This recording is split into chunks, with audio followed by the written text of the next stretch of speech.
paz. Boa noite a todos. Boa noite, tudo bem? Tudo, Dani. Ia chamar de Cris.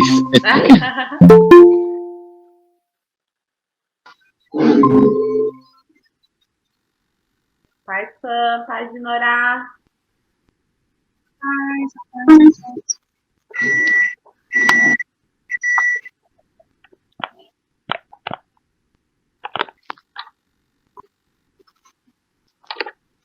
Todo mundo bem?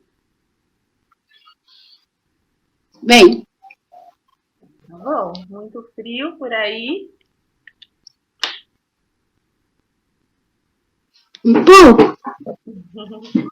Hoje tá bastante, viu? Tô gostando.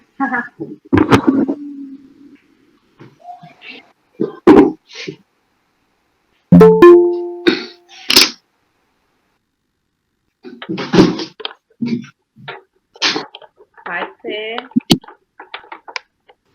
Paz. Tudo bem? Tudo bem com você? Tô bem. Tá bom.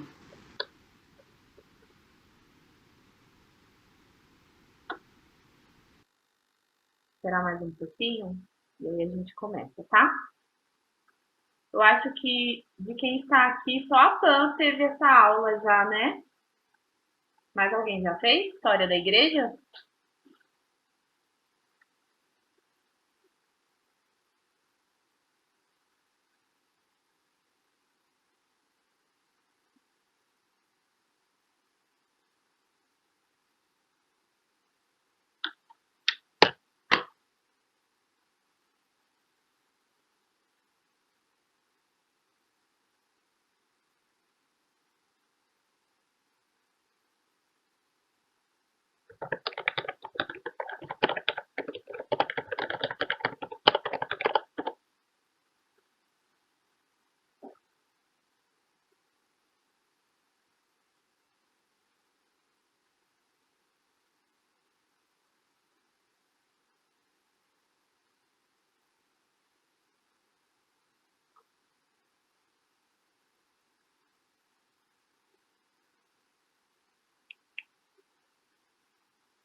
Bom, pessoal, vamos começando. E aí, quem for entrar, vai pegando depois, mas vai pegar o conteúdo já iniciado, tá bom? Boa noite, paz seja com todos. Ô, Dani, você tá falando? Nossa, eu tô falando, gente, no mudo. Perdão. Gente, vamos começar, porque já é 7h35, e aí quem for entrando, pega o conteúdo na sequência, tá bom? Boa noite, agora sim, paz seja com todos. Como eu falei, eu acho que aqui desse. Você já fez história da igreja?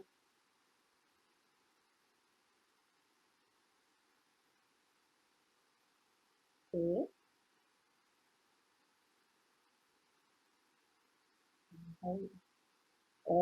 Então, eu acho que de vocês que estão aqui, só a Pan já fez história da igreja, mas é uma matéria que eu sou completamente apaixonada, afinal de contas, é a história, a história do início da nossa fé, né, de como nós chegamos até aqui, tantas coisas aconteceram, nós passamos de igreja perseguida para igreja perseguidora durante um tempo, vocês vão entender um pouquinho mais para frente. Nós iremos falar também sobre a reforma protestante, o que foi isso, o que aconteceu na reforma protestante, mas também entender de onde surgiu o projeto igreja. Acho que quando nós lemos, se nós não fizermos uma leitura linear ou uma leitura realmente para estudo, às vezes as pessoas não conseguem entender de onde surgiu a igreja. A igreja foi uma invenção, né? A igreja surgiu, de onde foi que a igreja surgiu? E aí, então, esse é o objetivo da matéria de História da Igreja. Boa noite, Jairo.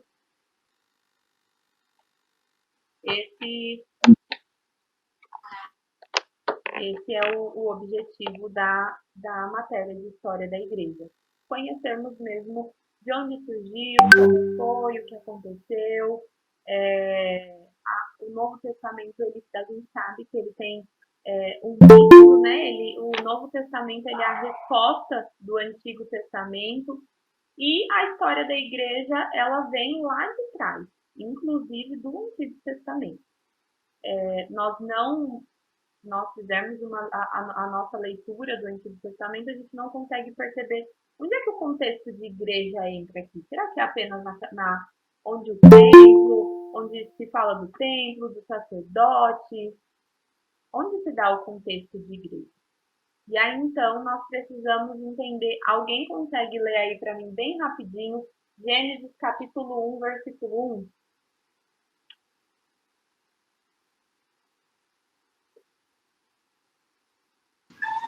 Eu vou ler aqui, tá? Tá bom. No começo, Deus criou os céus e a terra. A terra era vazia, sem forma nenhuma. Não, deixa eu ler de novo. No começo, Deus criou os céus e a terra. A terra era um vazio, sem nenhum ser vivente, e estava coberta por um mar profundo. A escuridão cobria o mar, e o Espírito de Deus se movia por cima das águas. Amém. Só até aí. Esse é o Desculpa, início, né? perdão, que um é bem pequenininho, né? No começo, obrigada. Esse é o início que nós conhecemos. Começa a contar, olha, como Deus criou. O livro de Gênesis escrito por Moisés. Então, Deus foi contando para Moisés, olha, foi assim, assim, assim, assim. E Moisés escreveu todo o livro de Gênesis, aliás, todo o Pentateuco, com aquilo que Deus foi dizendo para ele. Mas e aí, então, a gente conhece a história. Gênesis, nós conhecemos depois, Deus criou os céus, a terra, criou o homem, criou a mulher, criou todas as coisas que existem, criou o jardim do Éden, nós conhecemos essa história. Depois se passaram Noé, depois se passaram, aliás, Adão e Eva, eles povoaram a terra. Depois a gente chega até na história de Noé, e aí a gente vê que a humanidade ela estava completamente corrompida, e aí Deus ele decide iniciar novamente. E aí depois passa pela história de Noé, tudo aquilo que nós já conhecemos. Nós chegamos então à história de Abraão. Deus ele se comunica com Abraão, fala, olha, sai da sua terra, da sua parentela, do meio do seu povo, vai para uma terra que eu vou te mostrar. E aí inicia então o que a gente conhece como o povo de Israel, o povo hebreu. Eles crescem, se multiplicam, nasce Isaac, Jacó, a gente conhece a história. Logo depois, os 12 filhos de Jacó, que posteriormente seriam as 12 tribos de Israel.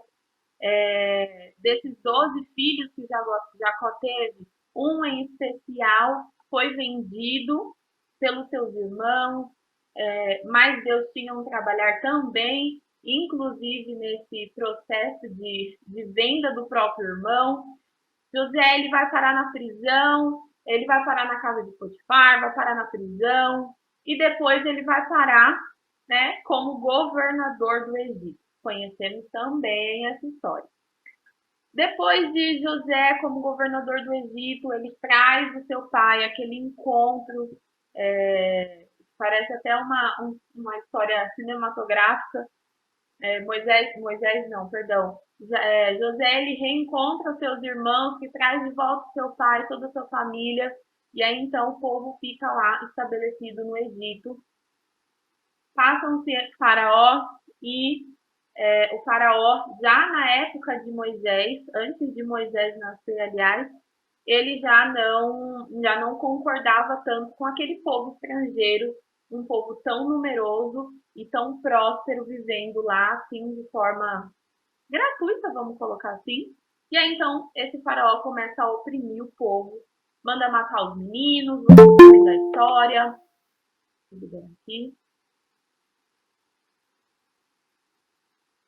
E aí, logo depois, nasce, então, Moisés. Moisés, ele é escondido pela mãe, todo mundo conhece a história também. Moisés, ele é encontrado pela filha de Faraó, ele vai parar lá no palácio, cresce, é criado, educado como um egípcio, mas também conhece as suas raízes.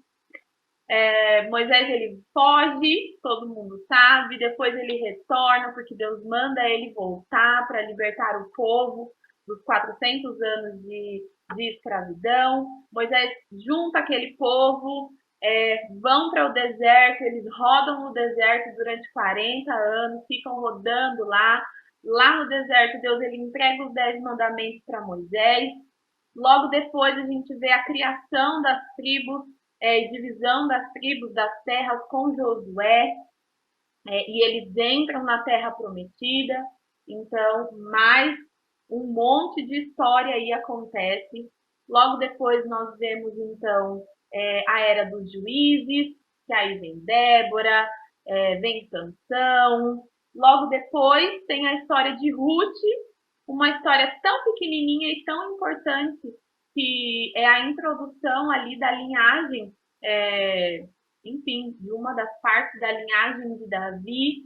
Logo depois vem Samuel, e aí acaba-se então a era dos juízes, e aí existe uma transição dos juízes para os reis, e aí Samuel, ele unge o rei Saul a pedido do povo, logo depois ele unge Davi a pedido de Deus, e aí então Davi ele tem vários filhos, e dentre esses filhos ele tem também Salomão. Passa-se Salomão constrói aquele templo esplendoroso, magnífico para Deus. E Salomão morre, ele tem um filho, o seu filho não é tão bom administrador assim quanto ele, e ele causa uma divisão nas tribos de Israel, então viram tribo do norte, tribo do sul, Israel fica dividido, Jerusalém e Judá, eles ficam separados. Logo depois de tudo isso acontecer, vem então a Babilônia, pega o povo, prende, leva cativo. Passou essa prisão, né, esse cativeiro da Babilônia, vem os persas, vencem os babilônicos, pegam cativos também Israel. Mais uma vez, lá vem os gregos, vencem os persas, pega o povo de Israel, mantém cativo. E aí, nessa época dos gregos, Israel virou uma grande...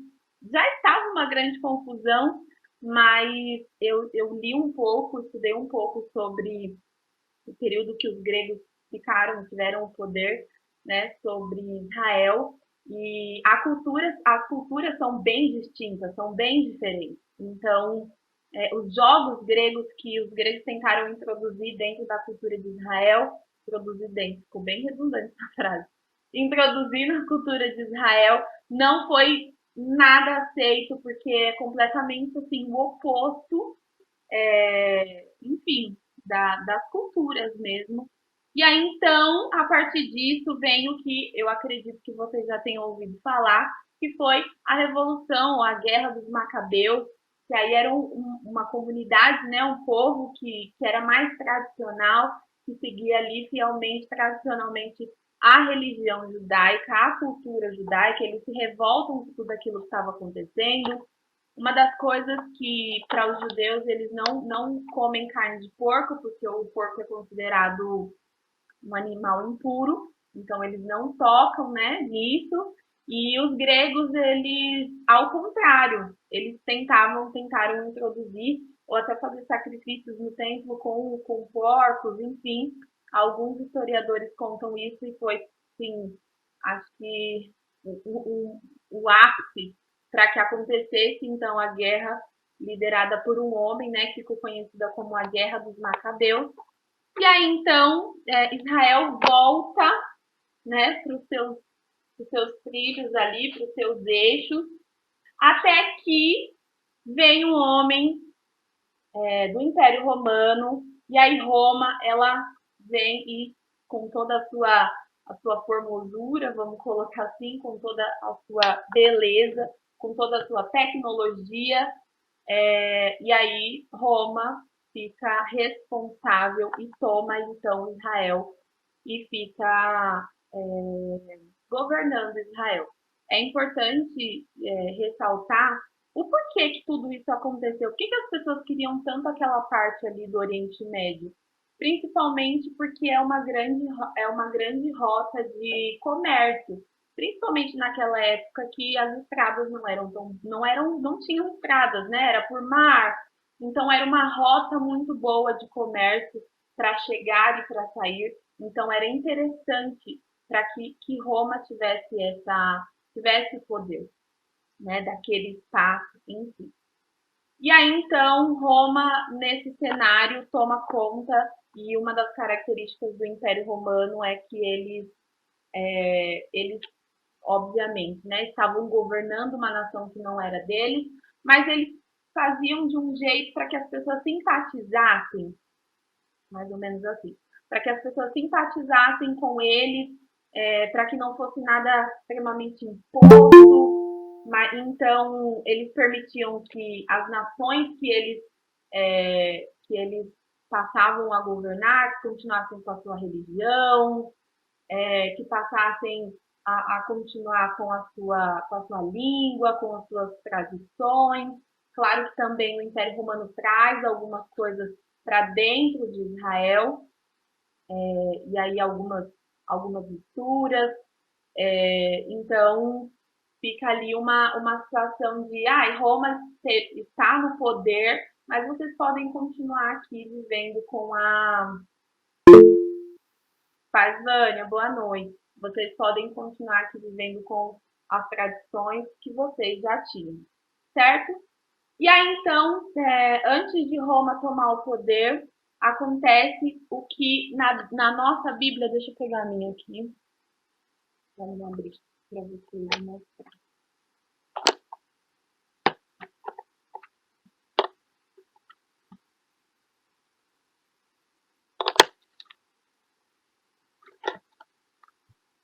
É importante também falar, eu pulei essa parte, acredito que vocês já tenham ouvido falar de Alexandre o Grande. Ele teve grande relevância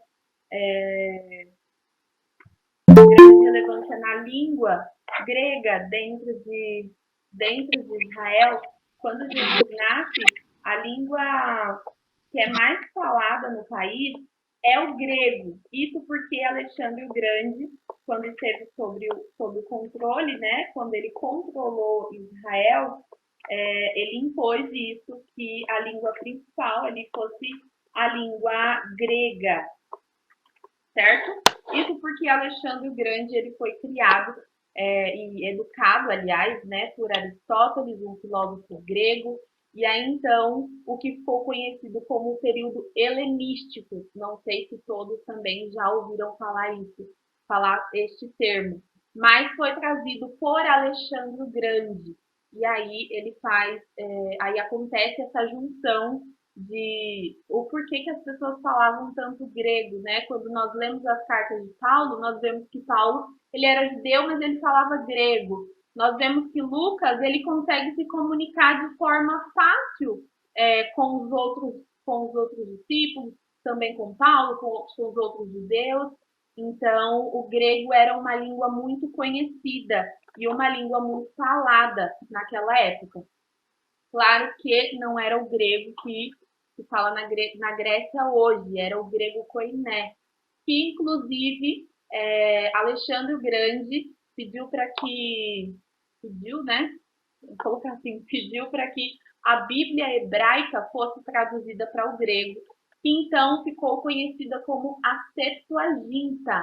Tem uma história, enfim, uma lenda de que Alexandre o Grande pediu para que 72 sacerdotes fizessem a tradução da Bíblia hebraica para o grego, e todas, quando eles foram observar, ficaram exatamente iguais. Lembrando que a cópia era à mão, né? Então, não tinha imprensa ainda, não tinha impressora, não tinha computador, não tinha nada disso. Então, foi 72 pessoas copiando, aliás, traduzindo realmente à mão.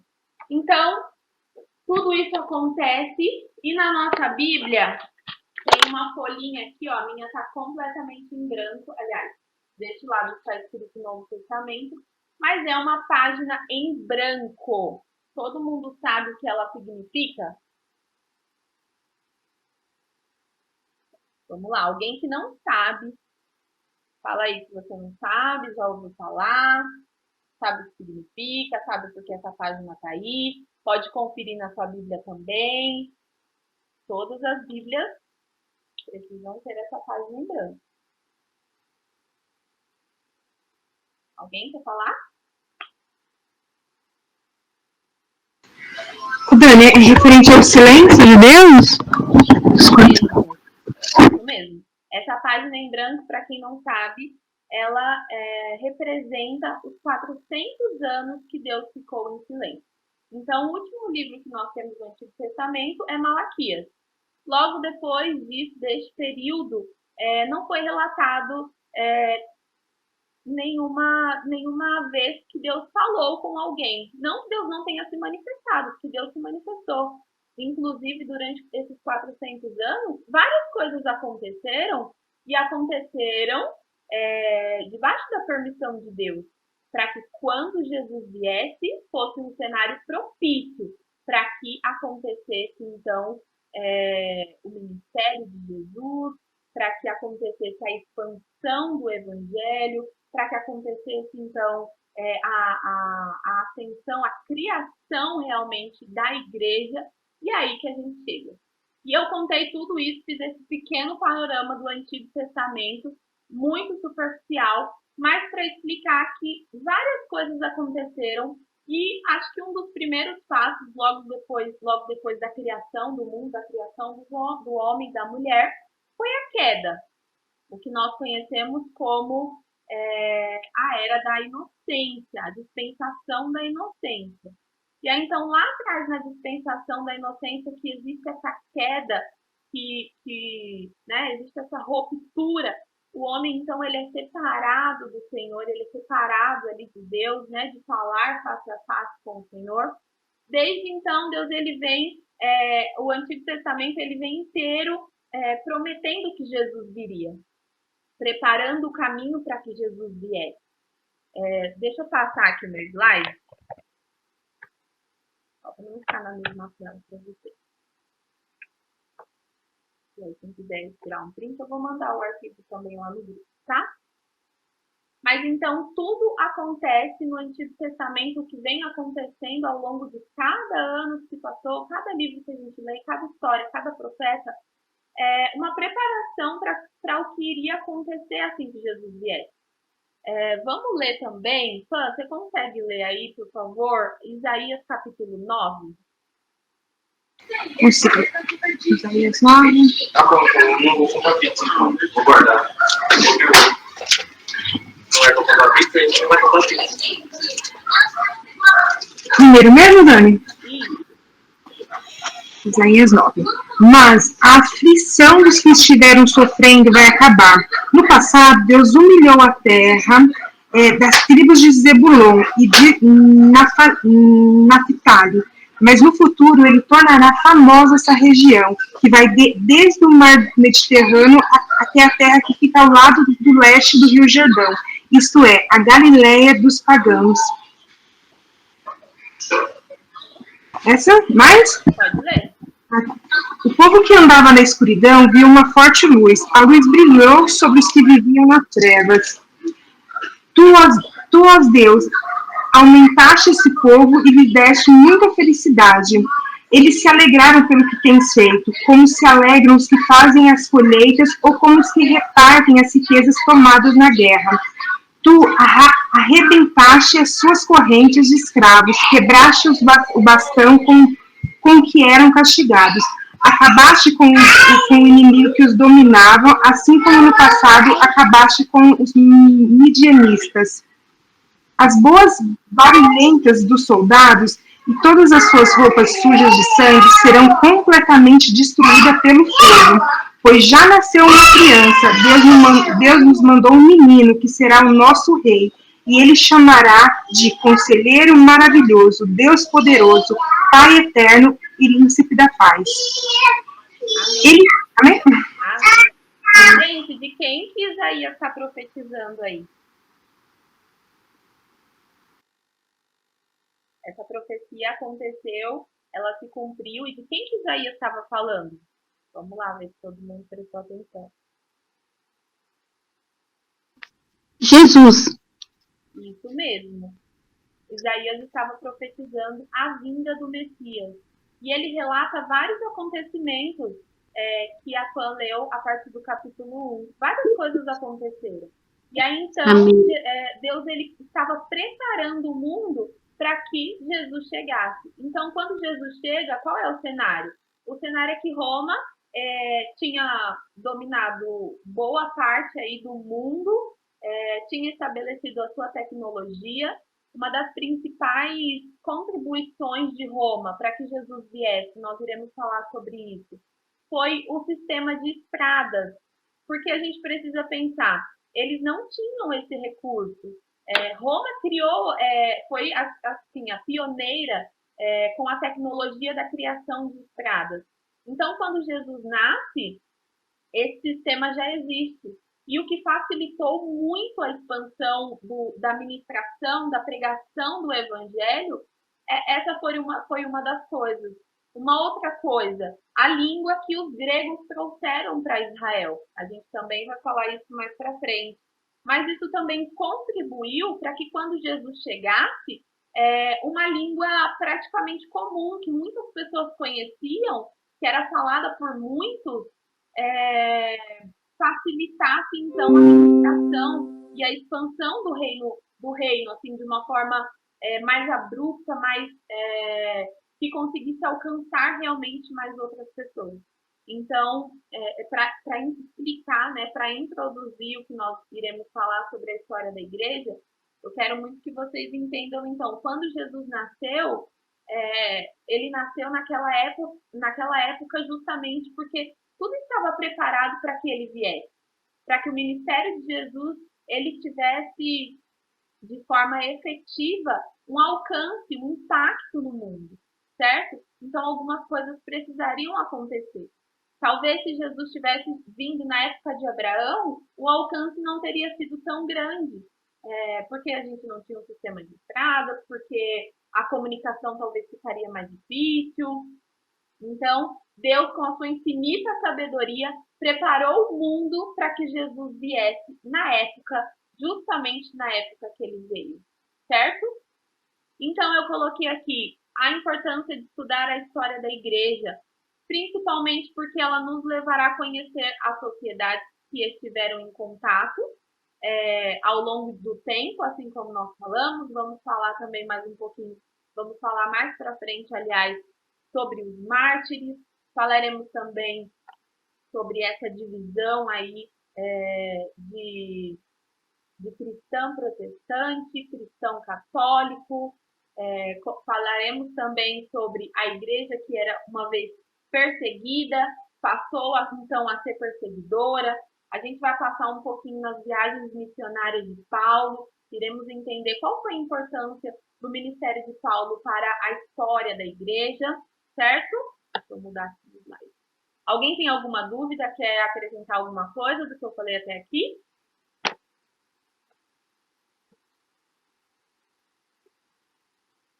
Não? Tá todo mundo quieto hoje? Então tá bom, eu vou seguir. Qualquer coisa, só abre o microfone. Então, definição de igreja. Acredito também que muitas pessoas conhecem. Quem não conhece, eu acho legal anotar. A igreja é uma palavra de origem grega, escolhida pelos autores da Septuaginta. Lembram que eu falei agora há pouco da Septuaginta? Que foi a tradução da Bíblia hebraica para o grego. Então, na Septuaginta, traduziram aí a palavra igreja, certo? para traduzir o termo hebraico, a qual Yahvé, usado entre os judeus para designar, então, a Assembleia Geral do Povo, ou então povo do deserto, certo? Essa, então, é a origem da palavra igreja. E aí, no contexto bíblico, o termo igreja pode designar reunião de pessoas sem estar necessariamente associado a uma edificação. E isso significa quando nós falamos, olha, eu sou igreja, você é igreja. Ou quando nós trazemos essa definição de igreja para Jesus vem buscar a sua noiva. Quando nós usamos esse termo Jesus vem buscar a sua noiva, nós sabemos que ele está se referindo à igreja, não a uma edificação de 4 paredes, mas a igreja, né? O conjunto de cristãos. A etimologia da palavra, perdão, a etimologia da palavra grega eclésia é composta então por 2 radicais gregos, por 2 partes. Então, a primeira é, que significa para fora, e eclésia, que significa chamado. E aí, então, eclésia significa chamados para fora. Isso também é muito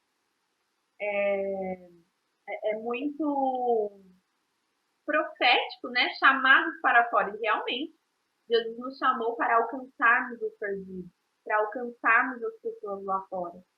Ontem teve o trabalho de misericórdia, infelizmente não consegui ir, mas fizeram um trabalho exatamente como a etimologia da palavra eclésia está falando aqui, chamados para fora. Vamos alcançar quem está lá fora, vamos alcançar o perdido.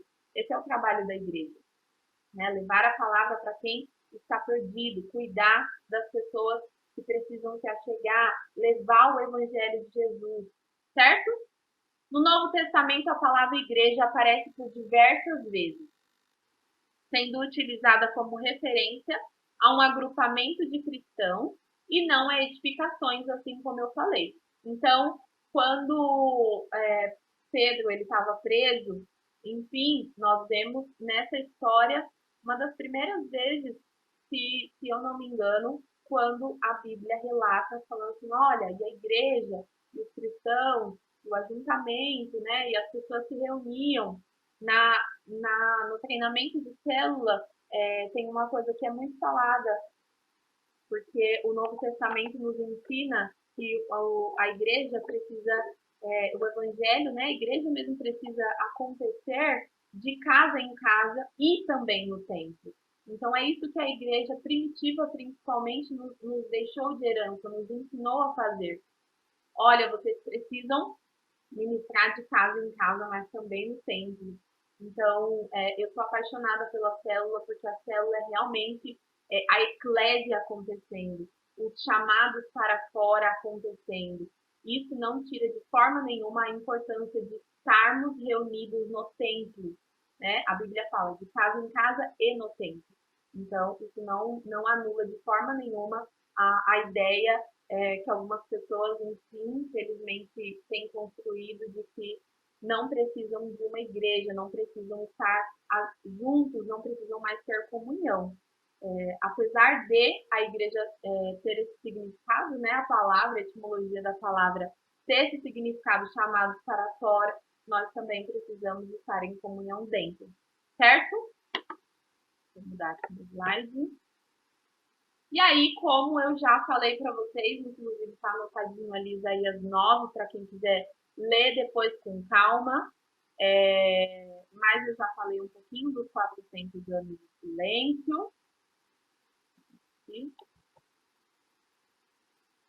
Também já fiz um overview sobre isso aqui, mas porque Jesus nasceu no 1º século, então se você já se perguntou sobre isso, já pensou sobre isso, nossa, por que será que Jesus não nasceu lá atrás, né? Não nasceu perto de Moisés, na geração de Moisés, não nasceu na geração de Davi, enfim, fica aí então a resposta. Iremos, como eu já disse, tratar disso um pouquinho mais para frente. Certo? Aqui. As contribuições. É importante, então, entender que a vinda de Jesus Cristo à Terra se deu em um momento bastante específico da história, assim como eu também já falei. Caso contrário, as disseminações do cristianismo não atingiriam o seu objetivo. Então, nós servimos a um Deus que conhece todas as coisas, que sabe de todas as coisas. Antes mesmo da igreja, da igreja ser estabelecida, da criação da igreja, Deus ele já tinha um projeto, Deus ele já tinha um plano. A igreja, como eu disse no início, não foi algo que surgiu da ideia de alguém.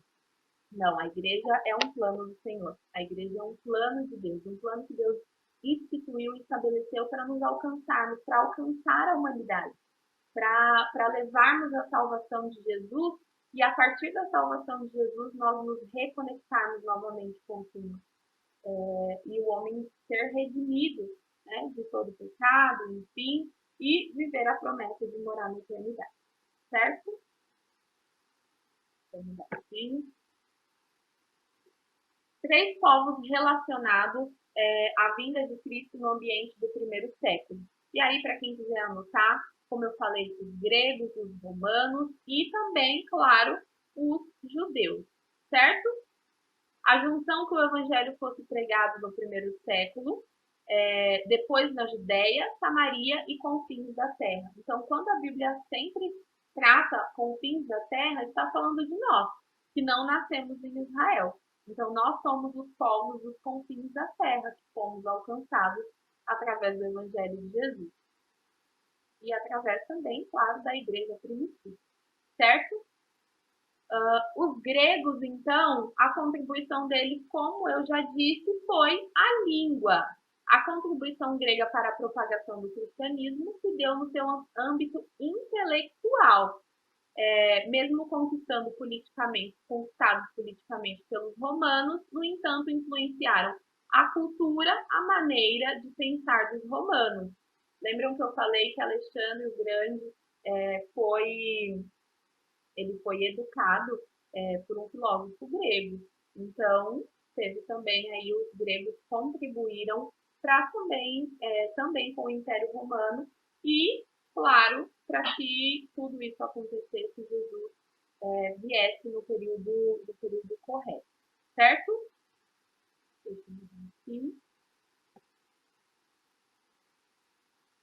E aí, por que a língua? Para que o evangelho pudesse ser levado e compreendido com um impacto real sobre o mundo conhecido. Uma língua universal era fundamental.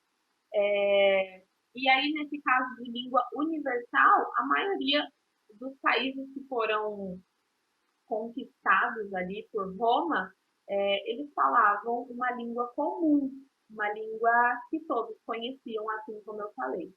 Uma outra contribuição também foi a filosofia grega. Então, a forma de pensar, os pensadores gregos trouxeram uma contribuição interessante ao cristianismo. E foi realmente a forma de pensar, a forma intelectual de ver as coisas.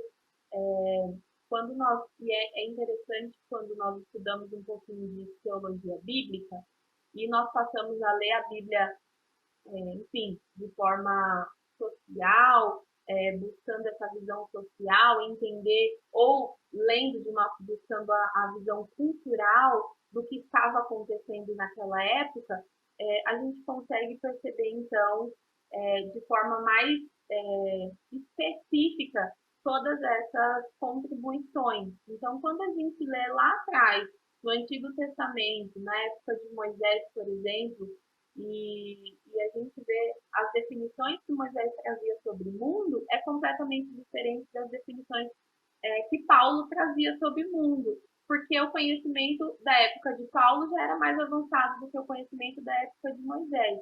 Então, a contribuição dos povos realmente, eu acho que até o crescimento da humanidade de forma intelectual contribui também para isso, certo?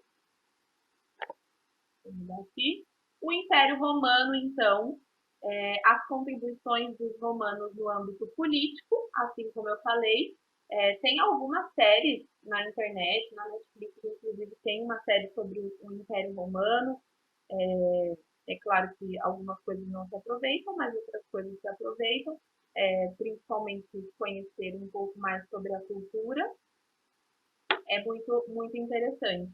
Então, os romanos, eles conquistaram vários países, assim como eu já falei, e eles disseminaram as suas ideias, principalmente os seus sistemas de estrada, então, diversas contribuições para isso. Deixa só eu ver se eu consigo, deixa eu ver se eu consigo colocar esse vídeo para vocês, porque ele é muito legal.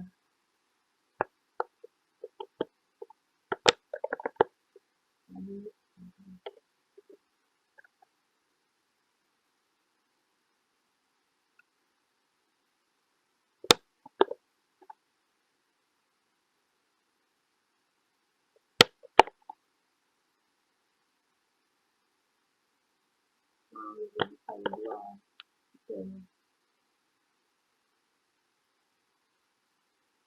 Enfim, uma pena. Mas retiraram o vídeo do ar. Era um vídeo sobre a construção e a explicação dos sistemas de estradas que foi construída pelo Império Romano. Então, esse vídeo ele trazia de forma bem didática o tamanho das estradas que Roma construiu, de como Roma conseguiu conectar um país no outro, facilitar então a rota de comércio, a comunicação. Roma eles vieram com ideias assim completamente revolucionárias e estavam bem à frente, enfim, de outros países, inclusive do próprio Israel. E aí eles trouxeram todas essas grandes melhorias. Nós vemos que Paulo, ele fez 3 viagens missionárias durante toda a sua vida, mas se talvez não tivesse esse sistema de estradas, ficaria mais difícil para ele caminhar de um lugar para o outro, para ele passar de um lugar para o outro, para ele viajar de um país para o outro, de um continente para o outro. Claro que muitas viagens ele fez de navio, de barco, enfim, mas também usou muito e contribuiu muito para que a expansão do reino de Deus, para que as igrejas que Paulo fundou tivessem uma forma mais efetiva, certo? Deixa eu mudar aqui. Inclusive, é interessante nós pensarmos até um pouquinho mais sobre isso. Como que as cartas que Paulo escreveu para as igrejas chegou? Porque a história conta que ele estava preso, ele, enfim, ficou preso algumas vezes, mas uma das cartas que ele escreve, ele estava preso em Roma, inclusive. Como é que ele escreveu as cartas que saíram de Roma e chegaram nas outras igrejas? Como é que ele escreveu para Timóteo? Como é que ele faria para mandar, para que essa comunicação acontecesse se não tivesse esse sistema de estradas, se essa tecnologia não tivesse chegado até lá?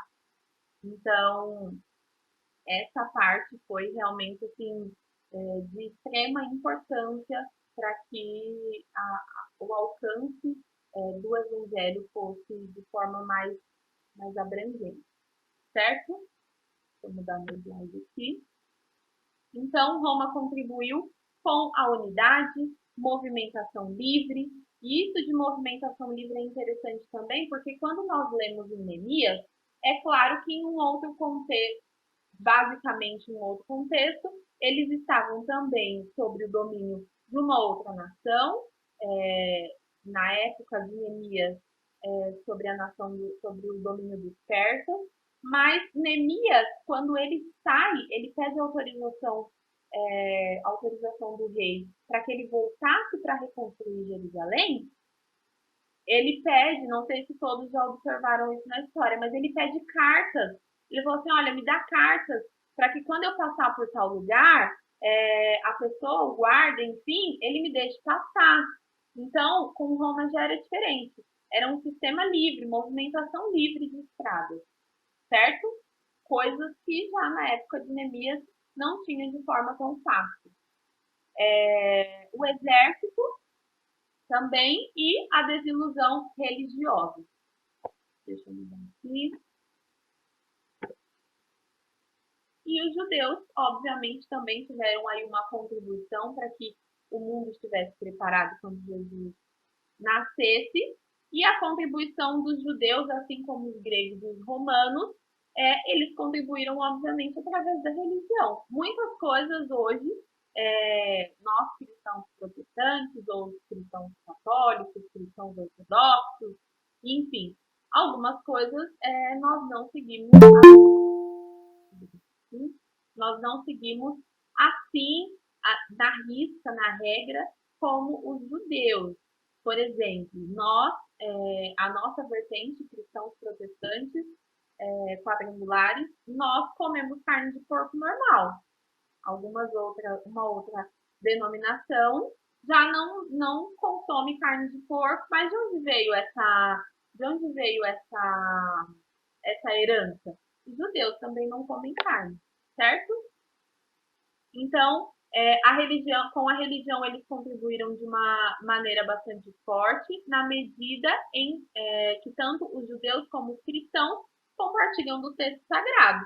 Então, obviamente, os judeus tradicionais, que não são os judeus cristãos, eles não utilizam o Novo Testamento. Mas os judeus cristãos utilizam o Novo Testamento, então a gente compartilha da mesma Bíblia, certo? Mas o Antigo Testamento, gente, é igual ao dos judeus. Nós compartilhamos a mesma escritura, a mesma raiz de fé, nós servimos ao mesmo Deus, certo? A única diferença é que nós aceitamos a Jesus como nosso Salvador e alguns judeus ainda não aceitaram a Jesus, não reconheceram como Salvador e ainda esperam pela vinda do Messias, certo? Além de outros princípios que podem ser analisados brevemente. Deixa eu mudar aqui no slide. Primeiro, monoteísmo. Todo mundo lembra o que é monoteísmo? Todo mundo quer isso. Amém, vou seguir. Monoteísmo, então, para quem não lembra, para quem quiser anotar, é a crença em um único Deus. Assim como os judeus, nós também só cremos em um único Deus, certo? Segundo, a esperança messiânica, mesmo que um pouco diferente. Eles ainda esperam a primeira vinda do Messias, como se Jesus não fosse o Messias. E nós esperamos, então, a vinda do Messias para nos levar para a eternidade. Mas compartilhamos aí a esperança do Messias. Sistema ético. Então, nosso sistema ético é muito parecido também com o dos judeus. E sinagoga, para nós, o templo, a igreja, enfim, a estrutura de igreja, é assim também como a deles, certo? Claro que com as suas peculiaridades, cada um com a sua religião.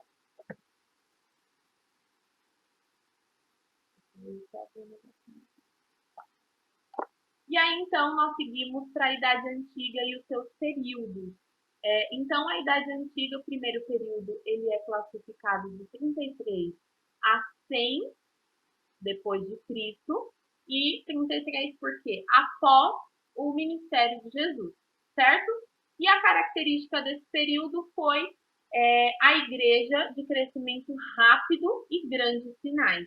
Então, logo depois que Jesus foi morto, crucificado, que ele ressuscitou, nós vemos então a expansão aí da igreja. Jesus vem e fala assim, olha, agora será em Jerusalém, até que do alto sejais revestidos de poder. E aí nós vemos então acontecer aquilo que nós conhecemos como a descida do Espírito Santo ou Pentecostes em Atos 2. Logo depois disso, os discípulos eles se espalham e eles vão, muitos milagres acontecem. Pedro, ele ministra, né, faz algumas ministrações que são extremamente famosas pela quantidade de pessoas que se converteram ao cristianismo ao mesmo tempo. Então, a Bíblia também fala que por onde Pedro passava, até a sombra dele curava. Uma outra história também muito conhecida, quando Pedro vai ao templo e aí ele encontra o paralítico, ele pede dinheiro e ele fala assim, olha, eu não tenho dinheiro, mas o que eu tenho eu te dou, em nome de Jesus levanta e anda. Então as coisas começaram a acontecer quando logo depois da ressurreição de Jesus. E aí, então a igreja ela vai se expandindo de forma rápida, o que inclusive assustou desde sempre os fariseus, né? Desde quando Jesus estava na Terra, mas com esse crescimento, com essa expansão, com essa ascensão, assustou realmente os fariseus, os judeus, enfim. Então, inclusive tem uma passagem, depois eu vou mandar a referência para vocês no grupo, mas em uma das reuniões dos fariseus, eles estavam sem saber o que eles iriam fazer. Afinal de contas, o Império Romano não queria confusão. Eles queriam manter... Gente, falta 10 minutos aqui para acabar, e se desligar eu mando outro livro. O Império Romano, eles queriam que todos vivessem em paz, né? De baixo, para não ter nenhuma confusão civil ali, nenhuma confusão entre as pessoas da mesma nação. Então, os fariseus, eles ficavam muito preocupados de perderem esse posto, inclusive. Perderem esse posto diante do Império Romano, porque mesmo estando debaixo dessa governança, eles podiam exercer a sua religião, exercer a sua fé de forma livre, mas eles tinham medo do que Jesus, da ascensão ali do Evangelho. Nós vemos, então, esse começo, né, de perseguição. Inclusive, essa passagem que eu vou mandar para vocês é de uma reunião de que eles estavam discutindo, olha, o que a gente vai fazer? Esses cristãos, eles estão crescendo muito, e um deles levanta e fala assim, olha, vamos fazer assim, muitas pessoas passaram antes de Jesus e se dizendo Messias. Muitas pessoas vieram, falaram, fazia, acontecia, eles reuniram alguns discípulos, mas não dava muito tempo e isso se dissipava, e isso se perdia, a gente não precisava fazer nada. E aí ele fala assim, se esse Jesus a quem eles pregam for realmente um charlatão, vai acontecer a mesma coisa. Mas se não for, nós estaremos lutando contra Deus. E aí, então, assim, acho que naquele período, enfim, pouco período, ele conseguiu, assim, convencer isso. E glória a Deus, não foi nada passageiro, né? Nós estamos aqui há mais de 2000 anos falando sobre o mesmo Jesus que Pedro e Paulo pregavam naquele tempo. Então, realmente, assim, nós não podemos falar mais com ele, né? Mas se nós pudéssemos dar uma resposta, é assim, nada parou a igreja. Aquele louvor que canta, agora tem cantado bastante na igreja, né? A perseguição não parou a igreja, o Coliseu não parou a igreja, as perseguições realmente nada parou a igreja. E nós estamos aqui e em nome de Jesus nada também vai nos parar, certo? No primeiro período também, a liderança nesse período estava né, propriamente debaixo ali da autoridade dos discípulos, dos apóstolos. Nós vemos também, então, o primeiro... Meu Deus, perdi a palavra. Esqueci, mas eu vou lembrar. Daqui a pouquinho. Lembrei. O primeiro concílio foi o concílio de Jerusalém. Não vou passar todos os concílios para vocês, porque são muitos concílios, mas o primeiro concílio foi de Jerusalém, quando acontece ali uma divergência, vamos pregar para quem não é judeu, não vamos pregar, quem não é judeu precisa seguir as regras do judaísmo ou não, e aí então é criado o primeiro concílio, a partir da experiência que Pedro tem em Atos, Lucas conta essa história, de que Pedro estava na casa de Cornélio, e aí ele tem uma visão de um lençol descendo, e dentro desse lençol tinham muitos animais impuros. Já leram essa história? E dentro desse lençol cheio de animais impuros, ele desce e ele ouve Deus falar para ele, agora mata e come. E Pedro, obviamente, como um bom judeu tradicional, falou, jamais que eu vou comer isso, porque isso é impuro. E eu não vou me tornar uma pessoa impura. E então, ele ouve de novo, mata e come. E ele fala, de jeito nenhum eu vou fazer isso, porque eu não quero me tornar uma pessoa impura. E aí então Deus fala para ele, olha, não torne impuro aquilo que eu tornei puro. E claro que Deus, muito didático, está usando essa analogia para falar, olha, o evangelho é para todos. O evangelho não é apenas para os judeus. Então não tornem aqueles que não são judeus impuros, porque eu tornei eles puros. Certo? Mas a liderança estava sob o domínio dos apóstolos. A obra missionária era realizada por Paulo e por seus companheiros. E aí então nós vemos que o alcance, né, que toda a história da conversão de Paulo, porque ela foi muito impactante, né, nós precisamos concordar. Mas Paulo, a história parece que ele foi alcançado, ele teve um encontro com Jesus de forma muito abrupta, e Paulo, pronto, saiu pregando, já era o maior pregador que nós conhecemos. E tudo isso aconteceu, claro que de forma rápida e muito impactante na vida de Paulo, mas olha a forma que Deus usou ele. Então, assim, Deus ele tinha pressa para usar Paulo. Assim como às vezes ele tem com a gente, sabe? Nossa, eu preciso transformar a vida da Pamela porque eu tenho pressa em usar ela. Eu tenho pressa em transformar a vida dela. Gente, acho que vai sair o link, mas aí eu mando para vocês. E isso acontece também, porque Deus, às vezes, ele tem pressa em fazer as coisas para que a gente alcance outras pessoas. Olha como se Paulo tivesse seguido ali devagarzinho, ai, não, vou no meu tempo, enfim, e tal. Talvez ele não tivesse tido de forma tão rápida esse alcance de encontrar as pessoas, ou se ele tivesse tido um encontro com Jesus e não fosse tão impactante, pronto, estava no cavalo, daqui a pouco ele já estava no chão, ele vê uma grande luz, aí fica cego e estava perseguindo os cristãos, mas ele ouve uma voz e aí ele entende que realmente Jesus era real, ele vai para um lugar, vai para a cidade de Damasco, chegando lá ele encontra com um servo de Deus que faz ele voltar a enxergar, e aí as coisas começam a acontecer. Aquele homem teve uma transformação muito rápida, mas o que Deus precisava fazer através da vida dele precisava ser rápido, precisava acontecer. Eu gosto muito da história do apóstolo Paulo, porque Paulo, ele... não sei se estava porque Paulo, ele passa então de perseguidor para o maior servo da igreja. E eu imagino Deus olhando para Paulo, aliás, para Saulo ainda, né? Quando ele era perseguidor da igreja, e falando assim, eu preciso transformar esse cara, porque a força de vontade que ele tem para me perseguir, eu preciso usar essa força de vontade para que ele pregue a minha palavra. Gente, Deus ele é muito genial, porque ele pega Paulo com toda a sua característica, que quando nós olhamos Saulo determinado em perseguir os cristãos, e vai, e viaja de cidade em cidade, prende as pessoas, nós podemos observar que é uma pessoa extremamente determinada, não é verdade?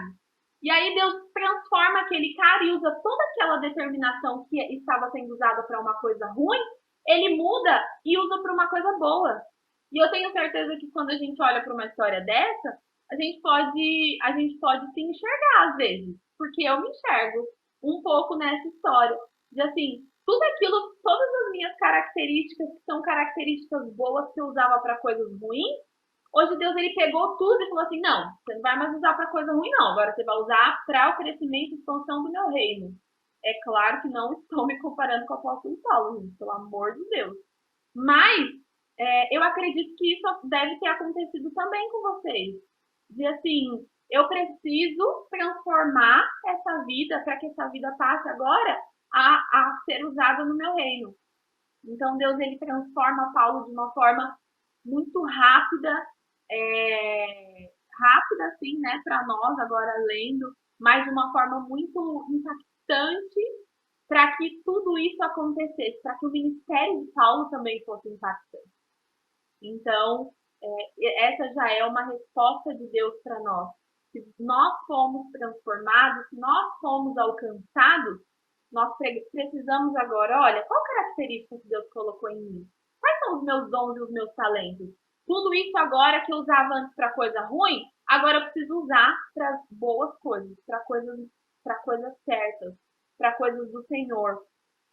E aí, só saindo um pouquinho desse contexto, hoje eu vi um vídeo que as meninas do Além do Véu postou no Instagram, enfim, da Suelen contando um pouquinho do testemunho dela, de como ela sempre gostou de dançar e dançava músicas do mundo, e de quando ela se converte e ela passa a dançar dentro da igreja, passa a entregar então a sua adoração, o seu movimento, o movimento do seu corpo, dançando para o Senhor.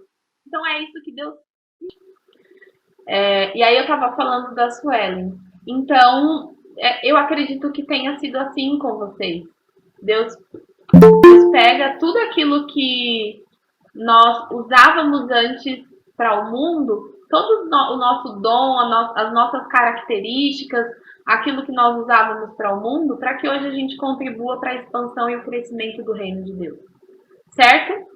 O primeiro período também foi conhecido como um período que ele teve, sim, heresias. A igreja enfrentou os cristãos judaizantes e o gnosticismo e também o misticismo. Assim como eu falei, os cristãos judaizantes que, enfim, queriam colocar toda a característica da cultura judaica dentro de Israel. A parte de heresias do gnosticismo foi um grupo de pessoas que acreditava então que deveriam excluir tudo aquilo que aconteceu no Antigo Testamento. Então, olha, o Deus do Antigo Testamento era um Deus mau, era um Deus ruim, era um Deus rude, então a gente deixa esse Deus para lá e agora a gente serve um novo Deus. A gente serve agora um Deus que mandou Jesus, que é amor, um Deus que enfim, nos mandou graça. E aí o gnosticismo, ele tentou, né, fazer essa separação. Olha, agora nós cristãos só acreditamos em Jesus, não acreditamos mais em Deus. Mas, obviamente, que estava errado, porque o Antigo Testamento, o Deus, nosso Deus, ele é um Deus só, gente, de eternidade em eternidade.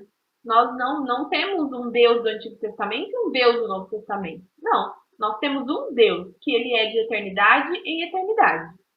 E aí, essa foi a parte que o gnosticismo tentou, enfim, atacar dentro mesmo do próprio cristianismo, certo? Acontecimentos importantes de 33 a 100 depois de Cristo, um dos foi o incêndio de Roma, que algumas pessoas, enfim, além da conta aí, e tenta imputar este incêndio de Roma ao próprio Nero, né? E também a destruição de Jerusalém em 70 depois de Cristo. Em 64, acredito que a maioria das pessoas, a gente aprendeu isso até na escola, sobre o incêndio de Roma. Foi um incêndio que durou de 6 a 7 dias, então foi um incêndio muito longo. Nero, ele era uma pessoa muito difícil, e ele se tornou, assim, meio sanguinário. Algumas pessoas já ouviram falar também sobre o circo de Nero, que então foi uma atrocidade, que ele usava pessoas, usava cristãos. Quem já assistiu o filme do apóstolo Paulo, dá para ver bem essa parte, que mostra, né, eles indo para um campo que era de jogos, e que as pessoas perdiam a vida. Nessa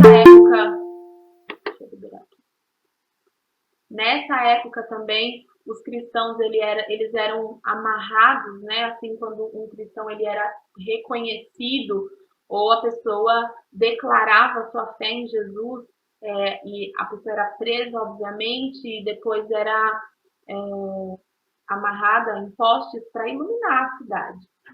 Enfim, ficou conhecido aí o circo de Nero. E o incêndio de Roma, ele foi, né, depois imputado, como eu disse, a culpa ao próprio Nero. Algumas pessoas não acreditam, outras pessoas acreditam, enfim, ninguém nunca vai saber. o que foi realmente que aconteceu, mas imputaram esse incêndio a Nero porque realmente ele era, né, uma pessoa difícil e as pessoas imaginaram, ele ficou tão maluco que ele incendiou a própria cidade, porque a história diz também que ele tinha um projeto de reconstruir Roma, um projeto de arquitetura, enfim, para reconstruir realmente Roma. E o outro acontecimento foi a destruição de Jerusalém, que aconteceu também pelos romanos. Os judeus eles foram se revoltando, lutaram contra os romanos, e aí aconteceu a destruição de Jerusalém. E também o templo, né, que foi construído por Herodes, no mesmo lugar que estava a construção do primeiro templo, foi aí, então, que foi destruído completamente daquilo que Herodes tinha levantado e ficou só aquela partinha do Muro das Lamentações. Então, que é a partezinha original, né, do templo. Foi a única coisa que restou e foi destruído. E essa parte foi destruída no ano 70, nessa guerra aí entre judeus e romanos, certo? A igreja do primeiro período também foi conhecida como por ter uma fidelidade na palavra de Deus. Nesse período, os apóstolos mantiveram-se fiéis à palavra de Deus, foi escrito o Novo Testamento e os referenciais foram Paulo, Pedro, João e Lucas. E claro, né, tiveram outros autores, mas esses a gente pode colocar aí como os professores maiores do Novo Testamento. Claro que nem se compara a Jesus, né? O nosso sumo sacerdote, certo? Mas as pessoas se mantiveram firmes na palavra de Deus, não houve variação, então o crescimento, assim, a escrita realmente do Novo Testamento se deu, foi escrito, né, completamente em grego, acho que vocês vão aprender mais sobre isso em bibliologia, e por esses autores aí famosos. E aí, gente, uma pergunta, só para ficar na nossa imaginação, porque eu acho que a gente só vai descobrir a resposta dela lá no céu. Imaginem aí como foi que a carta que João escreveu em Patmos, a carta chamada Apocalipse, como é que ela chegou para as outras pessoas? Como foi que... Porque, gente, João estava preso. Depois pesquisem um pouquinho mais sobre essa prisão. Porque ela era, tipo assim, segurança máxima. Gente, Deus fez tudo para que a gente soubesse, para que a gente pudesse ler o livro de Apocalipse. E aí, de novo, a gente volta. O sistema de estradas contribuiu para isso, a língua contribuiu para isso, as pessoas criam no Evangelho de Jesus e viviam e morriam pelo Evangelho de Jesus. Então, acho que a igreja primitiva nos deixou muitos exemplos de como não viver um evangelho superficial, nos deixou um grande exemplo de, olha, eu preciso gastar a minha vida no reino. E às vezes a gente fala assim, tô gastando, né, a minha vida no reino, e a gente participa de um evento aqui, a gente vai numa escala ali. Gente, mas essa igreja, eles gastaram a vida para que o evangelho de Deus fosse propagado. Mas não é assim, vou gastar o meu tempo. Não, é gastar a minha vida. É morrer mesmo. As pessoas morriam. Fala assim, você é cristão? Então tá, você prefere morrer ou negar Cristo? Não, prefiro morrer. Isso foi gastar a vida. A igreja primitiva, eu gosto muito de ler o livro de Atos, inclusive, gente, vamos deixar essa lição de casa aí. Se você já leu o livro de Atos, volta a ler desde o início, mas volta a ler agora não como uma leitura linear.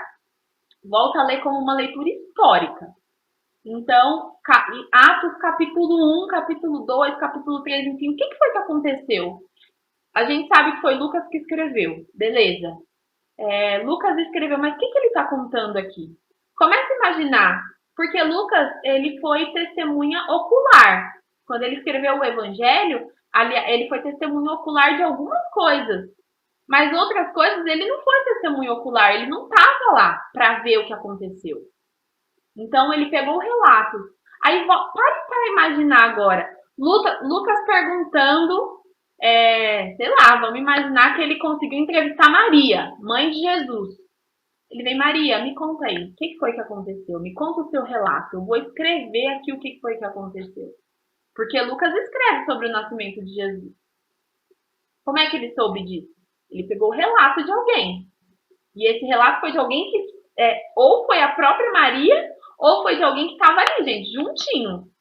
Porque tem detalhes muito, muito, muito específicos, assim. E aí a gente vem para Atos. Atos capítulo 1, Jesus ainda estava aqui. Lucas não caminhou com Jesus. Como é que ele soube disso? Aí imagina só, Lucas numa conversa informal agora, conversando com Pedro. Vamos lá, Pedro, me conta. O que aconteceu depois que Jesus morreu e ressuscitou? Vocês ficaram meio perdidos? Aí imagina só ele escrevendo tudo isso, pegando os relatos. Eu queria que vocês fizessem essa leitura agora, analisando realmente de forma histórica. Como foi que... Começa a botar a sua imaginação aí para funcionar. Começa a imaginar Lucas pegando todos esses relatos. E aí começa a imaginar Lucas falando com Paulo. A gente vê isso também no livro, no filme de Paulo. Lucas na prisão escrevendo, Paulo contando para ele, Lucas escrevendo. É demais esse filme. Porque ele faz realmente a gente entrar na história. Então imagina tudo isso acontecendo. Imagina só a igreja contando para as pessoas, contando para Lucas que quando Pedro foi preso, eles ficaram na casa de uma pessoa orando continuamente. Não é que eles oravam cada um por uma coisa, cada um pela sua família. Não, eles tinham um objetivo só. E quando Pedro, nessa história específica, quando Pedro estava preso, e aí Deus vem, manda um anjo e liberta Pedro da cadeia. Lembram disso? Que ele passa, ele chega na porta da casa, estava todo mundo orando reunido, ele bate na porta, assim, meio escondido. Gente, tô aqui, pelo amor de Deus, abre a porta. Ele bate na porta escondido de madrugada, uma menina abre a porta, olha que ele, toma um susto, acha que é um fantasma e pá, bate a porta na cara dele. Gente, imagina, Lucas não estava lá. Imagina Lucas pegando o relato dessa história. Que essa menina falando que o Lucas já devia ser grande. Imagina só ela contando Lucas, e aí Pedro apareceu na porta, eu jurei que ele era um fantasma, pá, bati a porta na cara dele, fui contar pra todo mundo que ele tava na porta, saí correndo pra abrir porque ele realmente era ele. Quando ele entrou, deixa eu liberar aqui. Quando ele entrou, tava todo mundo reunido orando, num só propósito para que ele fosse solto. Gente, aí agora você imagina a igreja primitiva, num momento de extremo aperto, o que eles tinham para fazer? E agora? A gente vai se esconder? E agora? Vamos negar a fé? E agora? Estou cansado, não quero mais saber de Jesus? Ai, quer saber essa história de ser perseguido? Não dá para mim? Olha, está muito difícil, não aguento mais, servir a Jesus é muito difícil, o Império Romano fica atrás da gente, os fariseus atrás da gente, eu não posso andar livre, eu tenho que andar correndo, tenho que andar fugindo. Imagina se eles tivessem feito isso. Quando Pedro batesse naquela porta, não tivesse um crente ali orando. Mas não, a igreja primitiva permaneceu fiel em oração. Aí vocês imaginam aquele povo descobrindo, sei lá, vamos supor que Pedro foi preso 10 horas da manhã. Eles passaram o dia inteiro orando. O dia inteiro. Chegou a noite, 6 horas, 7 horas, 9 horas, 10 horas, 11 horas, nada acontecia, nada, nada, nada. E o povo orando. Deus, liberta Pedro. Deus, liberta Pedro. Nada acontecia, o povo lá. Deus, liberta Pedro. Deus, liberta Pedro. Deus, nós cremos, nós não vamos desistir. Liberta Pedro. Jesus, nós não vamos desistir de pregar o evangelho. Por favor, liberta Pedro. Quando é de madrugada, Deus manda um anjo, ouve a oração daquele povo, manda um anjo, Pedro bate lá na porta. Pronto, estava livre. A igreja primitiva nos ensina a sermos frequentes e permanecer em oração. Deus, eu preciso de um milagre. Deus, eu preciso de um milagre. E nós vemos o resultado da igreja unida orando. Gente, o nosso milagre em conjunto recente foi a nossa diaconisa Débora, que está em casa. Isso é o resultado da igreja que ora. E nós herdamos tudo isso da igreja primitiva. Olha só a importância de conhecermos a história da nossa igreja. Nós não somos, o cristianismo, ele não nasceu do nada, não. Ele nasceu porque o próprio Deus enviou o seu Filho para nos alcançar. E aí, quando a gente está muito cansado, igual essa semana eu estou muito cansada, fisicamente, mentalmente, psicologicamente, emocionalmente, eu estou muito cansada. Mas quando eu olho para essa história, eu falo assim, Deus, eu não tenho como não dar 101% fazendo a obra de Deus. Não tem como. Não tem como, não tem como.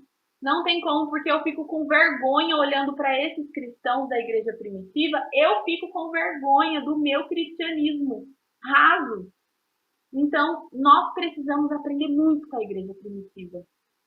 Gente, por favor, comecem a ler o livro de Atos. O livro de Atos é a história do início da nossa igreja.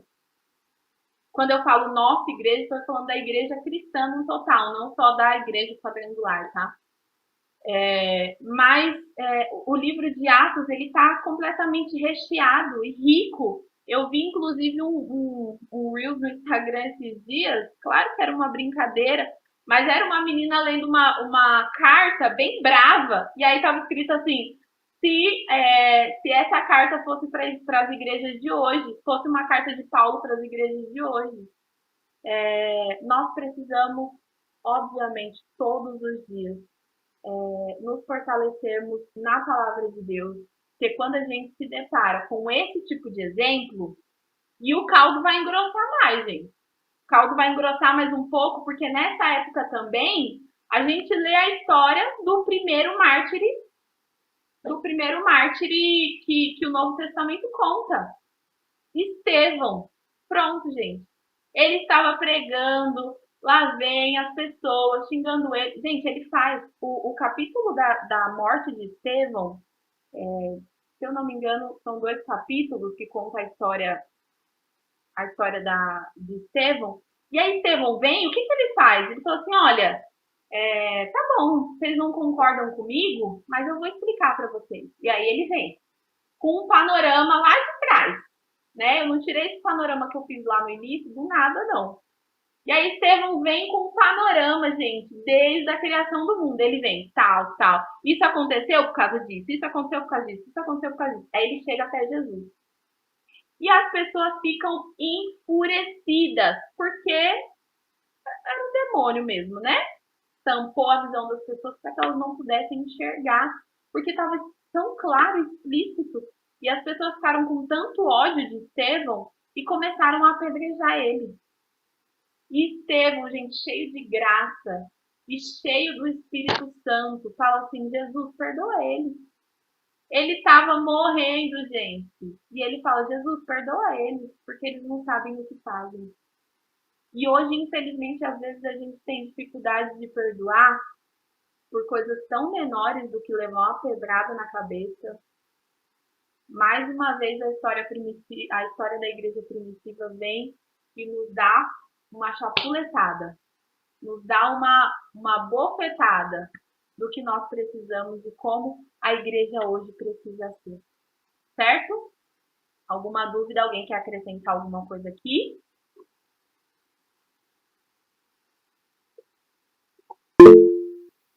Pode falar. Pode falar, Dé. Não, sobre a questão das cartas de João terem saído da ilha de Patmos, a gente foi pesquisar aqui, né? Então, dando uma pesquisadinha aqui, a gente vai pesquisar. No caso, os romanos é que levavam e traziam, porque eles eram uma ilha, né? É uma ilha vulcânica, então lá não tinha comida, não tinha lugar para plantar, essas coisas. Então, o que eles faziam? De tempo em tempo, eles levavam a comida, e aí, levando a comida, ele levava a carta de familiares, de parentes, e aí, levando, possivelmente, tinha 1 ou 2 que escreviam, né, porque possivelmente a maioria era analfabeto, Sim. E aí eles escreviam as cartas e os romanos levavam as cartas dos prisioneiros para os familiares, para as outras pessoas, e assim foi saindo o livro de Apocalipse de dentro da ilha de Patmos. Sim, muito boa. É dessas teorias. Essa realmente é muito boa. Aí agora a gente traz para um outro lado. Beleza. Os soldados romanos provavelmente faziam isso, mas João não ministrou ninguém para levar essa carta? Porque eles poderiam ter destruído e não ter feito, olha, isso aqui está completamente fora do que a gente acredita, então não vou levar nada. Eu acredito que até mesmo da prisão ele tenha ministrado as pessoas. Assim como Paulo fazia, né? Ou o carcereiro, enfim, que estava tomando conta da prisão e saiu convertido, ele, a família, foi todo mundo batizado. Olha, gente, a igreja primitiva acontecendo.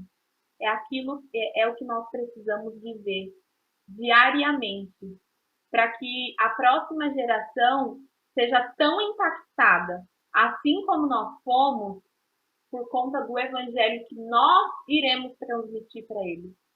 Então, quando a gente desiste de servir a Cristo, é mais uma pessoa que a gente alcançar que talvez não vai ser alcançada, ou não vai ser alcançada por você. Deus vai ter que usar outra pessoa.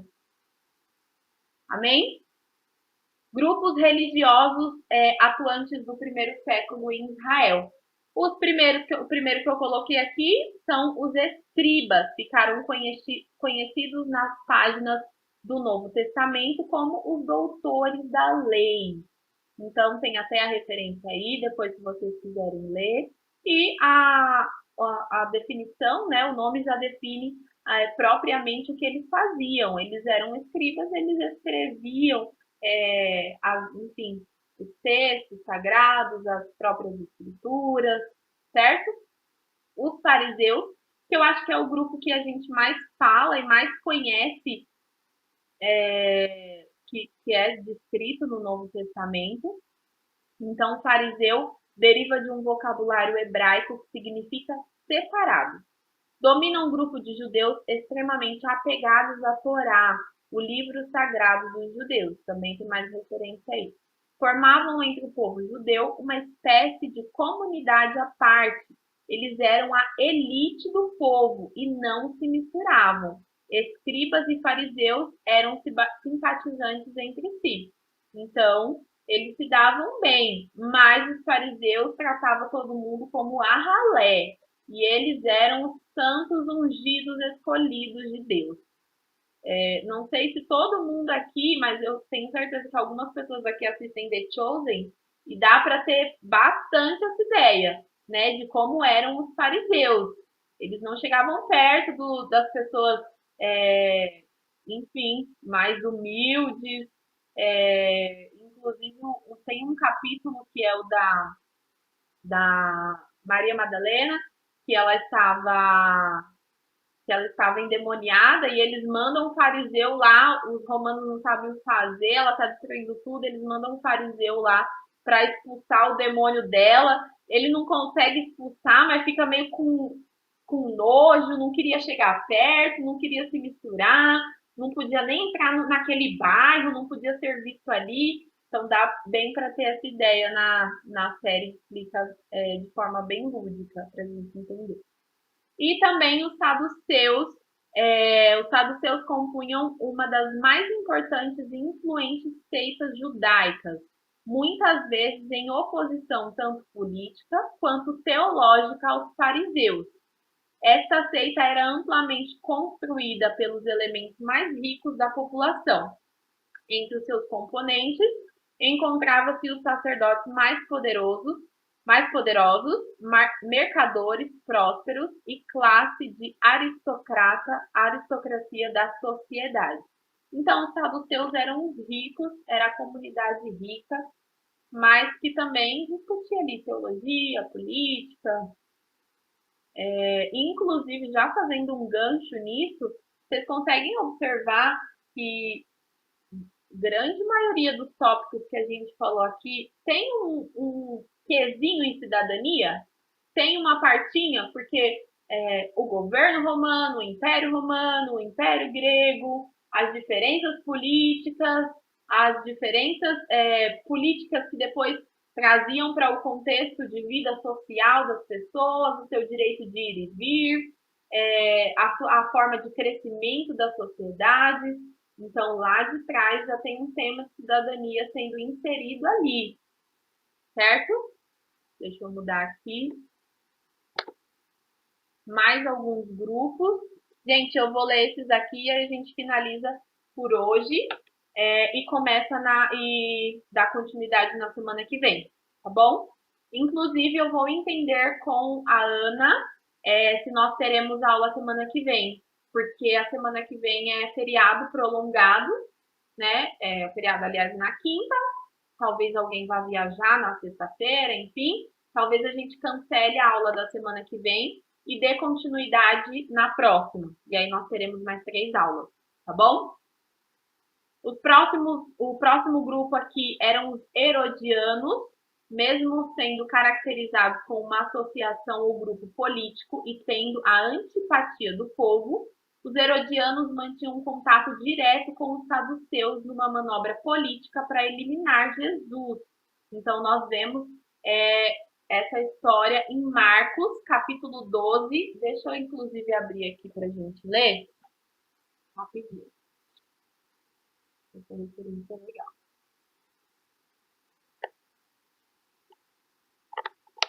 Abram aí a Bíblia também para a gente acompanhar junto.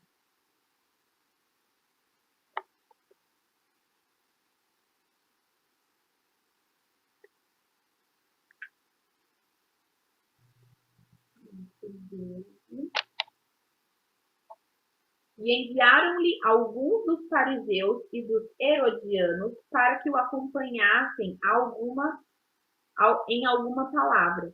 E chegando eles, disseram-lhe: Mestre, sabemos que és homem de verdade e não te importas com quem quer que seja, porque não olhas a aparência dos homens, antes com verdade ensina o caminho de Deus. É lícito pagar tributo a César ou não? Pagaremos ou não pagaremos? E então ele, conhecendo a sua hipocrisia, disse-lhe: Por que me tentais? Trazei-me uma moeda para que a veja. E eles lhe a trouxeram. E disse-lhe: De quem é esta imagem e inscrição? E eles lhes disseram: De César. E Jesus, respondendo, disse-lhe: Dai, pois, a César o que é de César e a Deus o que é de Deus. E maravilharam-se dele. E aí, então, os herodianos, eles estavam em conjunto ali com os fariseus para tentar pegar Jesus. E essa história aqui em específico, qual que era deles? Eles vêm e perguntam diretamente sobre Herodes, justamente para quê? Aliás, perguntam sobre César, justamente para quê? Para depois falar assim, se Jesus desse uma resposta diferente, falar assim, então quer dizer que você é traidor de César. E aí eles pegavam Jesus, não com a religião, mas pegavam Jesus ali da forma política. E com toda certeza eles iam depois falar assim, olha, acabei de descobrir um homem ali que é contra César. Então eles trabalhavam ali em conjunto para tentar prender Jesus. Os samaritanos, os judeus excomungavam os samaritanos, considerando-os a escória da raça humana. As fortes objeções dos judeus eram a insistência dos samaritanos em considerar o Monte Gerizim o principal local de culto e a rejeição desses em Jerusalém. E aí, lembram que eu falei lá no início, logo depois que Salomão morre, o filho dele entra no poder, e aí então acontece, ele era muito jovem, e acontece uma divisão política. Eles perguntam para os conselheiros mais velhos ali, falam assim, olha, o que você acha que a gente precisa fazer? E eles falam, não, você precisa diminuir os impostos. Olha, gente, olha a cidadania mais uma vez aí. Você precisa diminuir os impostos para que o povo te ame, para que o povo caminhe contigo. Aí ele não gosta muito desse conselho. Vai lá e pergunta para os conselheiros mais novos, que não tinham tanta sabedoria assim. Fala assim, o que você acha que a gente precisa fazer? E aí o conselho dos mais novos foi: você precisa governar com mão de ferro. As pessoas não precisam te amar, elas precisam te respeitar. Então, sobe os impostos que eles vão te respeitar. E aí acontece a divisão entre Israel. Aí parte para duas tribos, tribo do norte, tribo do sul. E aí acontece essa divisão entre judeus e samaritanos. E aí os judeus não aceitavam, desde então, desde essa divisão, não aceitavam os samaritanos. E acontece, então, a famosa história que nós vemos em João 4, deixei até a referência, de Jesus. Gente, para vocês terem ideia, os judeus, quando eles precisavam caminhar por um lugar que passava perto de Samaria, que o mais perto, gente, para você fazer um caminho entre um ponto e outro, é o mais reto, né? Quando você vai de uma forma reta, linear, você chega mais rápido. Mas a Bíblia diz que ao invés disso, para não passar em Samaria, gente, eles davam uma volta, que uma viagem que poderia ser de um dia levava 3. Eles davam uma volta para não passar perto de Samaria, porque eles não queriam se misturar de forma nenhuma. E aí Jesus vem e fala assim: não, eu amo essa passagem, foi uma das primeiras ministrações da minha vida. Jesus vem e fala assim: olha, é necessário que eu passe por Samaria. E Jesus, como bom judeu, caminhando com outros bons judeus tradicionais, falou assim: o quê? Pra que a gente vai passar em Samaria? A gente não se mistura com esse povo. E aí Jesus encontra a mulher samaritana, tem aquela conversa com ela, e ela fala assim: o que é importante então? Que a gente adore aonde? Porque os judeus falam que a gente tem que adorar em Jerusalém. Os samaritanos falam que a gente precisa adorar no Monte Gerizim. Onde é que eu vou adorar? E aí Jesus fala: mas haverá um tempo que os verdadeiros, o Pai procura, e que os verdadeiros adoradores adorarão ao Pai em espírito e em verdade. Nem em Jerusalém, nem no Monte Gerizim, mas em espírito e em verdade. Gente, Jesus estava falando de nós. Queríamos adorar Ele em espírito e em verdade. Olha a expectativa de Deus com a igreja. Olha a expectativa de Deus com a adoração que nós entregamos a Ele. Então, este era o grupo samaritano, que era um grupo completamente separado dos judeus, certo? E também os zelotes. Os zelotes tinham um intenso zelo por Deus. E, gente, o intenso aqui nessa frase era intenso mesmo, porque eles usavam a violência para defender a Deus, assim. Eles não eram tão santinhos, não. Vamos abrir aqui em Atos 21, 20, para a gente ler essa referência.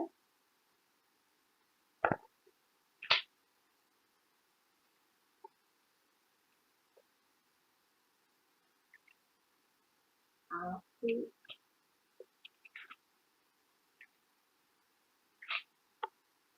21, 20. E ouvindo eles, glorificaram ao Senhor e disseram-lhe: bem vês, irmãos, quantos milhares de judeus há que creem e todos são zelotes da lei. E aí, olha só, Paulo ele está falando assim, mesmo eles sendo zelotes, olha só o tanto de gente que tem aqui que acredita em Deus. E aí, para vocês entenderem, Odé, se você conseguir aí, você consegue abrir, eu não lembro onde está a referência, mas a lista dos discípulos, com o nome dos discípulos, se você conseguir, aí você lê para a gente, por favor.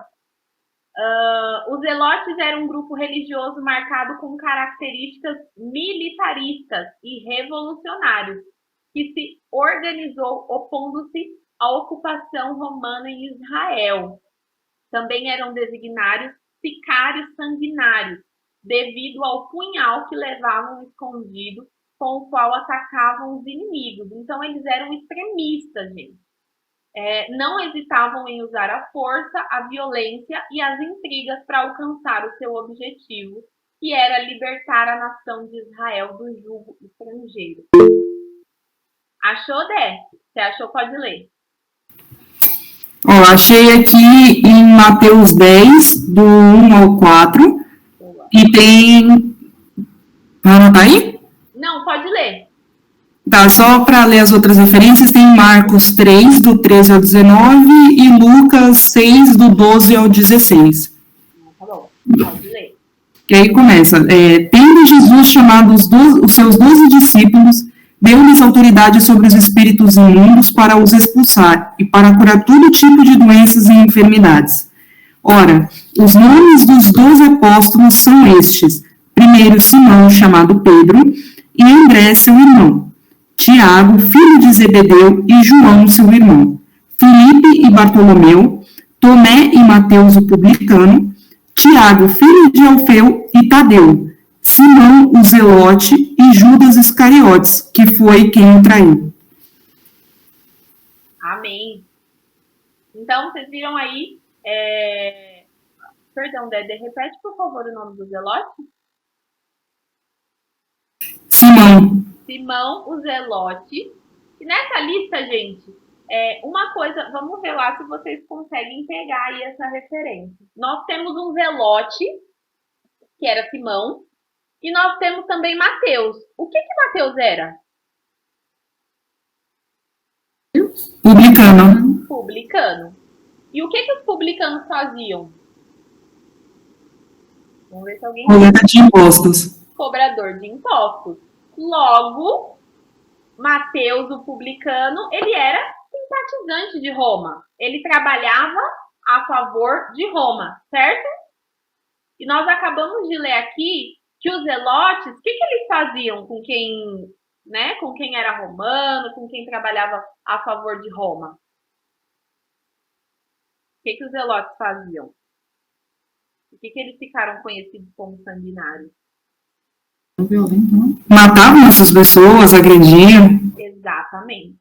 E aí, vem Jesus, que pega um zelote sanguinário, que mata as pessoas em nome de Deus, e pega um publicano e coloca no mesmo grupo. Olha só.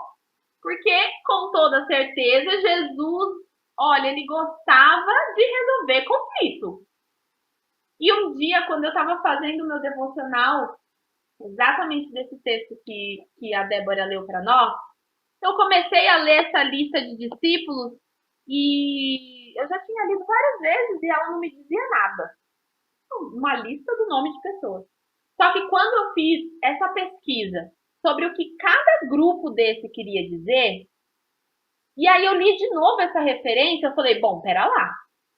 Como é que Jesus me pega um zelote e um publicano que trabalhava a favor de Roma e coloca esses dois no mesmo grupo? Jesus só podia gostar de problema. E aí na hora o Espírito Santo falou assim, e é uma coisa que eu precisava ser tratada naquela época.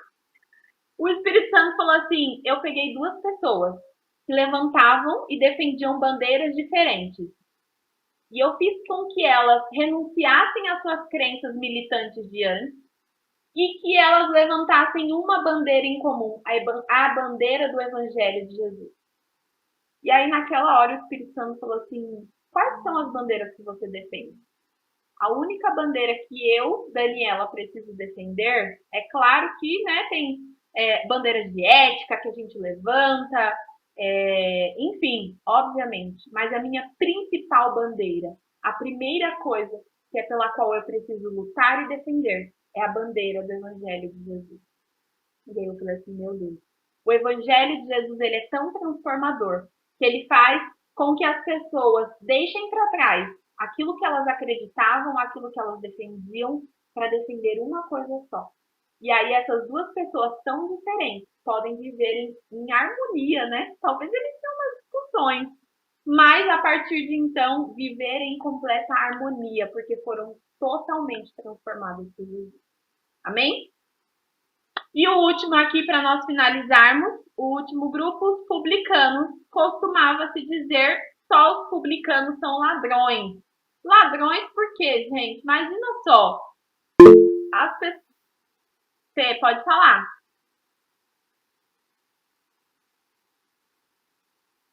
Seu microfone está fechado, se você estiver falando. Eu sem querer. Ah, tá bom. E por que só os publicanos são ladrões? Gente, vamos imaginar. As pessoas estavam sendo governadas pelo Império Romano contra a vontade delas. Aí levanta algumas pessoas e fala assim, olha, infelizmente isso está acontecendo, mas eu preciso trabalhar. Então eu vou trabalhar para o lado inimigo e pronto, e acabou. E era exatamente isso, a forma como que os judeus viam, né, os publicanos. Podemos afirmar sem medo de errar que na época de Jesus a profissão de publicano era a pior. Então, gente, imagina, o publicano passando na rua e ele xingando de traidor. Eles eram comparados aos pecadores da pior espécie. Quando um judeu exercia esse triste ofício, e sobretudo quando cobrava dos seus irmãos, o imposto destinado a Roma era tratado com enorme desprezo. Então, eles estavam ali trabalhando, né, cobrando os impostos, mas não era uma coisa justa, né? Os judeus não viam isso de forma justa, afinal eles estavam trabalhando para o inimigo mesmo, né? Para o povo inimigo, certo? Gente, ficou alguma dúvida até aqui? Alguém quer acrescentar alguma coisa? Esse é o momento. O que acharam dessa introdução? Não sei se todos já tinham participado da aula de História da Igreja. Alguém quer compartilhar alguma coisa?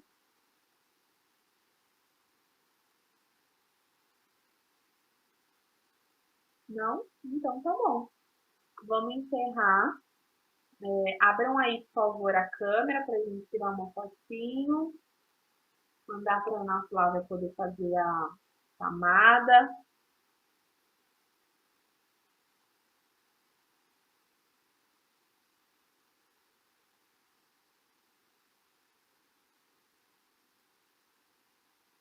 Aí. Karina, Jairo, Ju, Dé.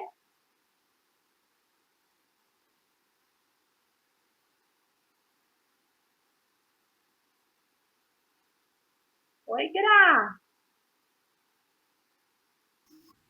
Hoje eu tô com companhia na aula. Hein?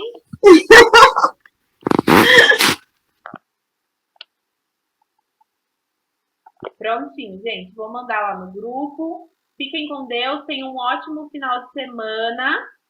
E até semana que vem.